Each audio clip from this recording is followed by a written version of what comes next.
नाज़रीन आदाब, आप देख रहे हैं उर्दू चैनल। आज 12 जनवरी 2023, 19 जमात सानी 1444 हिजरी, 29 पोह और दिन जुमेरात है।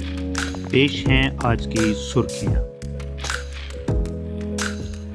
वज़ीर आज़म हिंद नरेंद्र मोदी ने इंदौर में सरमायाकारों के आलमी चोटी कॉन्फ्रेंस का इफ्तिताह किया, जहां उन्होंने दावा किया कि अगले 25 वर्षों में भारत एक आलमी ताकत बनकर सुपर पावर के तौर पर उभरेगा। जम्मू कश्मीर के खिताए पीर पंचाल के राजौरी में हुए हमले में मुलव्विस अस्करियत पसंदों की तलाश जारी है। इस सिलसिला में कार्रवाई करते हुए 50 से ज़ायद अफराद को पूछताछ के लिए गिरफ्तार किया गया। FCI घोटाला, CBI ने 50 मुकामात की तलाशी ली, DGM गिरफ्तार किए गए।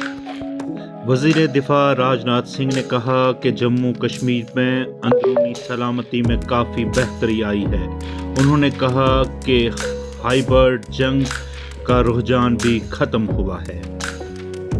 एक रिपोर्ट के मुताबिक जम्मू कश्मीर में हाइब्रिड मंशियात के इस्तेमाल में इजाफा हुआ। 6 लाख से ज़्यादा ठोस मंशियात के आदी, 50% से ज़्यादा की उम्र 18 से 33 साल तक।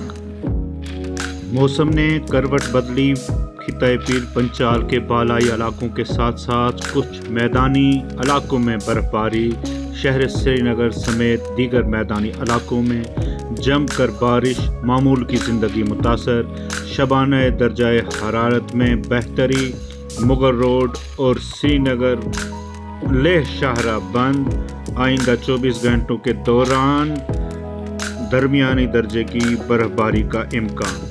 जम्मू में शदीद धुंध के बायस मामूल की ज़िंदगी में खलल, फ़ज़ाई और रेल ट्रैफिक भी मुतासर। 4 परवाज़ें मनसूख, कई एक में ताख़ीर हुई, दर्जनों रेल गाड़ियाँ भी मुकर्रर वक्त से कई घंटों बाद बहाल।